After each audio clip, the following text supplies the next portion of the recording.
Momento da Palavra.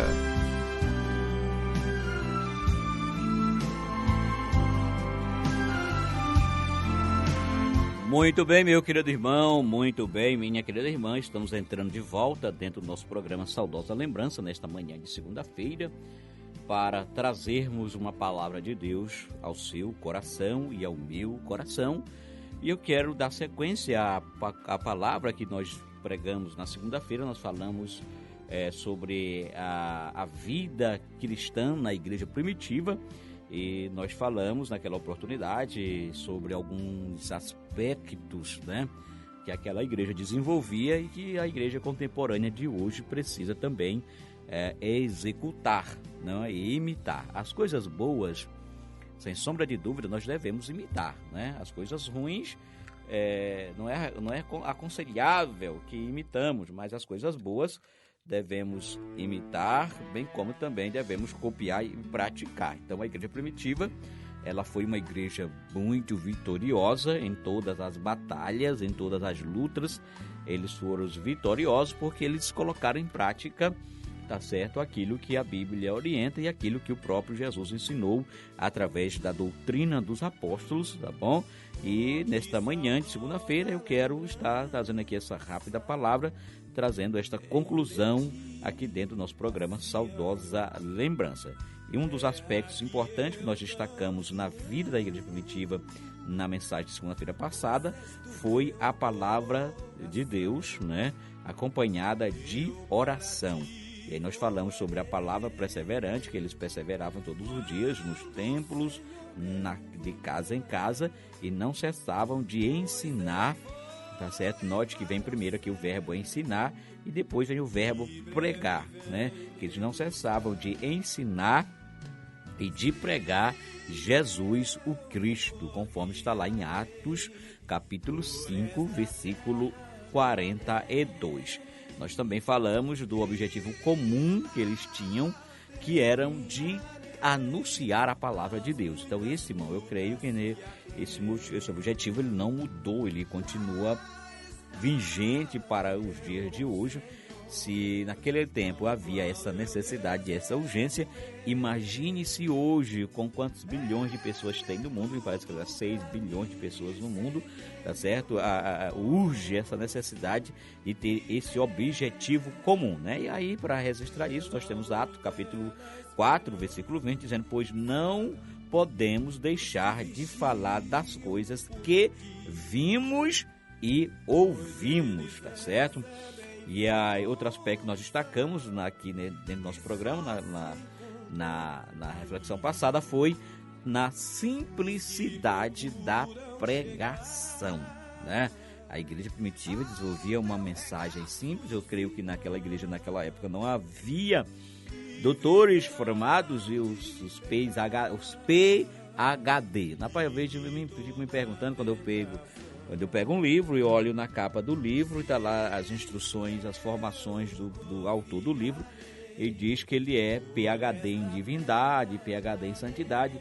Quando essa termologia PhD quer dizer que a pessoa sabe tudo sobre aquele assunto, né? Eu tenho as minhas desconfianças sobre isto, né? Como pode uma pessoa ser doutor em divindade? Não existe isso, né? PhD, saber tudo sobre isso, né? Não, eu creio que não há verdade nessas definições, nessas nomenclaturas, tá?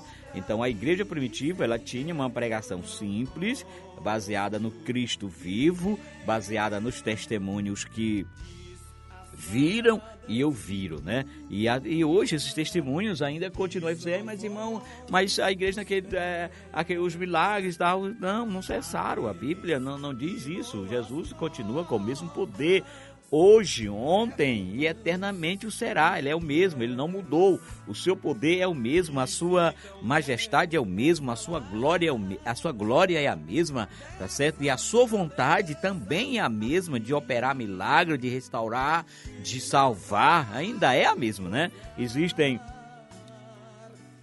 Eu não li ainda a biografia de Daniel Berg e Gunnar Wigner, mas alguns dizem que a mensagem que eles chegaram pregando na terra brasileira, era uma mensagem bastante simples, e outros querendo justificar, e disse, não, mas a mensagem deles era simples porque eles não conheciam a língua nova que ele estava, a língua portuguesa.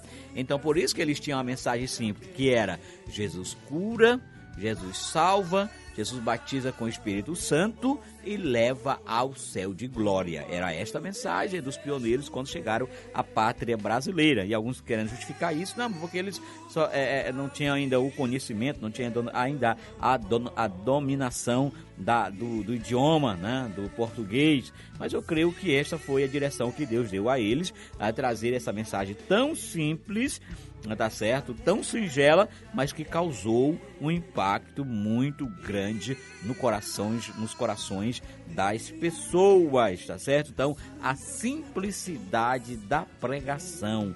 Nós precisamos hoje voltar, querido. Nós temos nossos púlpitos hoje, eles estão muitos enfeitados, tem muitos doutorados. Isso não estou aqui criticando, não estou dizendo que é errado, sim, vamos ter doutorado, vamos ser mestrandos em teologia e tal, mas nunca nos esqueçamos da simplicidade de que se deve viver o Evangelho e de que se deve pregar também o Evangelho, né? E aí uma das características da igreja primitiva é que eles discutiam tudo à luz da palavra de Deus. Você não vê aí registro de levar ao sinédrio, de levar ao imperador romano para resolver os problemas da igreja, como temos hoje muitos irmãos que não procuram mais resolver essas coisas à luz da palavra de Deus, tá bom? E aí nós dizemos que naquela igreja primitiva, a segunda reflexão que nós fizemos é que ela é uma igreja de fé seguida da prática, ou fé seguida de prática. E isto era uma fé como consequência da palavra de Deus, tá certo? Essa fé era baseada na experiência pessoal dos apóstolos, era baseada nos milagres que eles viram acontecer, era baseada naquele Jesus que estava ali, fresquinho, assim, estava assim, na mente deles, estavam viva, né? A palavra correta é essa, estava viva na mente deles ali, tudo que Jesus operou, tudo que Jesus realizou.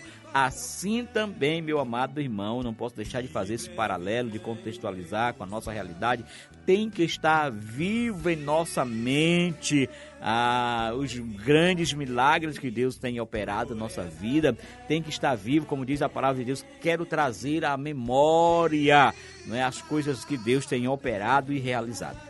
A Assembleia de Deus, ela é uma igreja que vive a sua simplicidade, pelo menos aqui a Assembleia de Deus Missão em Bacabal, nós não temos o hábito de estarmos muito assim, divulgando os milagres que Deus faz. Eles vão reclamar, mas cessou. Não, filho, eu não sou um sensacionista, não cessou. Esses milagres ainda existem, se você for em cada congregação, em cada culto, tem irmãos contando as vitórias, tem irmão contando as bênçãos, tem irmão dando testemunho de cura, tem irmão dando testemunho de livramento, tem irmão dando testemunho de que Jesus operou um milagre, tem irmão dando testemunho de que Jesus fez algo extraordinário na sua vida. Então, não mudou, tá? Isso tem que estar presente em nossa mente, tem que estar viva em nossa mente. Para quê, irmão? Para que a nossa fé possa ser alimentada e também a fé do ouvinte também possa ser alimentada. Porque o que diz a Bíblia? A Bíblia diz que a fé é a certeza das coisas que não se veem, mas que se esperam. Então é a fé que nos mantém vivo aqui nessa terra, é a fé que nos move aqui nessa terra. E para esta fé estar viva, precisamos estar trazendo sempre em nossas mentes, lembrando das coisas boas que o Senhor tem operado. É incrível como tem alguns de nós, alguns cristãos, que só conseguem lembrar de coisas ruins, não conseguem lembrar das coisas boas, não conseguem lembrar da salvação, daí de uma coisa maravilhosa que Deus fez em nós, que Deus nos deu, né? Que é a salvação da minha alma, que é a salvação, querido irmão, querida irmã, da sua alma. E por fim trazemos aqui a fé transformadora, tá certo? E a fé condicional, tá? A fé, como eu disse aqui para os irmãos, é o sustento da igreja. Ou coisa triste é ver uma igreja sem fé. E a Bíblia vai dizer mais: sem fé é impossível agradar a Deus, tá? E agora queremos refletir, continuar essa reflexão com os meus irmãos nessa vida de poder que a igreja primitiva viveu, né? O poder como fruto da fé na palavra de Deus, né? E aí essa é uma equação muito fácil, querido irmão e querida irmã, de você somar. Qual é esta equação, irmão Ribamar? Palavra mais fé é igual a poder. É verdade, você está me ouvindo agora. Palavra mais fé é igual a poder de Deus na sua vida, sabe por quê? Porque é a palavra que nos alimenta, né? E a fé é que gera o poder em nós, né? E como consequência disto, nós temos aí essas coisas maravilhosas das quais nós já nos referimos aqui dentro do nosso programa nesta manhã de segunda-feira. Portanto, é importante, meu amado irmão, minha amada irmã, que nós busquemos esse poder, não é? Como está lá a palavra do Senhor nosso Deus, está lá dizendo, e esse poder ele emana, emana de uma pessoa maravilhosa que é do Santo Espírito de Deus, como está lá em Atos dos Apóstolos, capítulo 2, versículo 1 ao 4, dizendo o seguinte para nós: ao cumprir-se o dia de Pentecostes, estavam todos reunidos no mesmo lugar e de repente veio do céu um som como de um vento impetuoso e encheu toda a casa onde estavam assentados. E apareceram distribuídas entre eles língua como de fogo, e pousou uma sobre cada um deles. E todos foram cheios do Espírito Santo e passaram a falar em outras línguas, segundo o Espírito lhes concedia que falasse, né? Então esta é o poder que todos nós devemos buscar, receber da parte do Senhor nosso Deus. Louvado seja o nome do Senhor Jesus Cristo. Ainda além dessa capacitação de poder, nós temos também o poder que emana do nome de Jesus Cristo, né? O nome de Jesus tem poder. E geralmente criou esse hábito entre nós, né?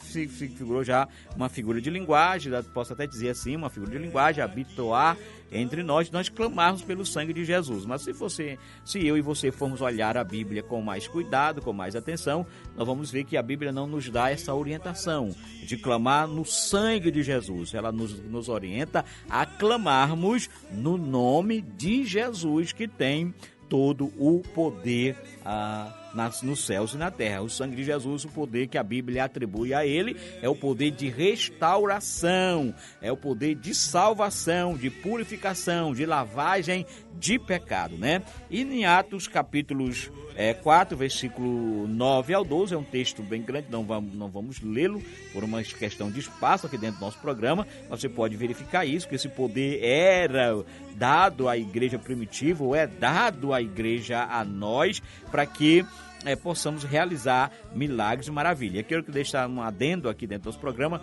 Às vezes as pessoas interpretam esse texto fora da sua linha de entendimento, quando Jesus disse que aqueles que criam nele fariam obras maiores do que eles. Ora, irmão, se a gente for contextualizar e pensar, então nós somos muito mais poderosos do que Jesus, né? E não é isso que o texto está dizendo. O texto está dizendo que eu vou fazer obras maiores do que Jesus em poder. Não é o texto não diz isso. O texto diz que faremos obras maiores do que a ele na questão de extensão, que ele teve apenas 3 anos de ministério, mas que nós temos muito mais de 3 anos de ministério. Então é lógico que faremos umas obras maiores em quantidade e não em poder, porque sendo assim, eu vou dizer que eu sou mais poderoso do que Jesus. E a Bíblia, isto é uma heresia total, né? Quando a Bíblia refere que nós faremos obras maiores do que Jesus, isso quer dizer em extensão, porque o ministério de Jesus foi apenas de 3 anos aqui nessa terra. E o nosso ministério, o meu ministério, né? Já estou quase chegando aos 30 anos, né, aqui dentro desse ministério de pregar a palavra, de levar o evangelho. Então, coisas maravilhosas já aconteceram e ainda há de acontecer ainda mais. Né? E esse poder, além dele gerar o poder no nome de Jesus, também ele gera coragem, né? É isso que Deus quer. Deus quer crentes corajosos, né? Por isso que o batismo com o Espírito Santo é isso. É o revestimento de poder, irmão Leomar, para o crente ter coragem. Porque Deus sabia que naturalmente nós não teríamos essa coragem. E é bem verdade isso, quando o crente ele não busca ainda esse revestimento de poder, ele é um crente assim meio fraquinho, um crente medroso, irmão, mas e tal, irmão. Mas quando o crente tem cheio do Espírito Santo, é revestido com poder, ele tem coragem de ousar, ele tem coragem é destemido, tá certo? Não baixa a cabeça diante da dificuldade, porque a dificuldade para ele vem, sem sombra de dúvida, não resta.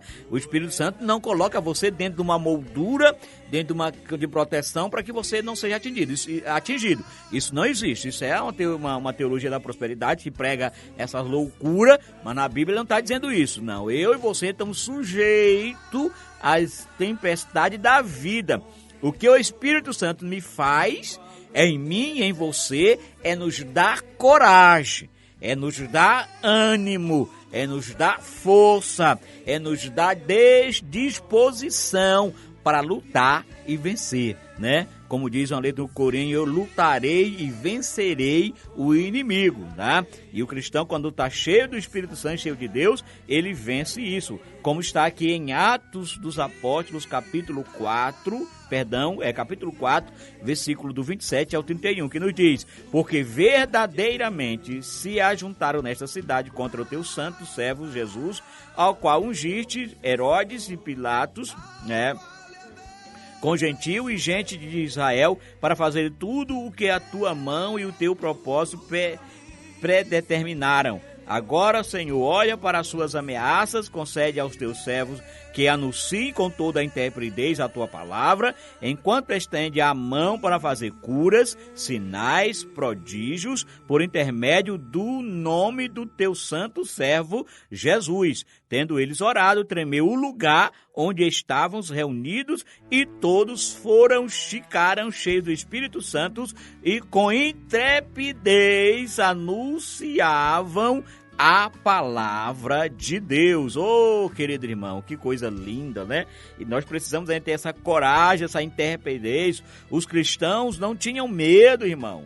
Não tinham medo e nem vergonha de enfrentar qualquer perigo. Como diz o texto, com intrepidez, pregavam a palavra de Deus. Operava e o Espírito Santo estava com eles operando maravilhas, tá certo?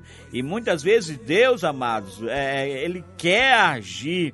Às vezes ele não age por essa falta de coragem que nós muitas vezes nos acovardamos, né? Nos recuamos e temos medo de anunciar o seu evangelho, né? De anunciar a sua palavra. Louvado seja o nome do Senhor, nosso Deus, né? E outra coisa mais que os nossos irmãos na fé pregavam, que nós precisamos pregar, seu tema da nossa pregação, que é o poder da ressurreição do nome de Jesus, né? O poder da ressurreição. Se Jesus não evangelho sem ressurreição não é evangelho, de nada adiantaria se Jesus não houvesse ressuscitado, né? E eles estavam ali com esse na sua mente, estavam ali viva a ressurreição do nosso amado Salvador Jesus Cristo. Portanto, querido irmão, querida irmã, precisamos deste poder, tá certo? Para anunciar, dizer que o nosso Cristo não morreu, que o nosso Cristo vive, que o nosso Cristo, irmão Leomar, ressuscitou e está à direita de Deus Pai, intercedendo por nós, intercedendo por mim e intercedendo por você. Louvado seja o nome do Senhor Jesus Cristo, né? Jesus vive. Prega esta mensagem, irmão, da ressurreição. Jesus vive. Louvado seja Deus em seu coração e em meu coração.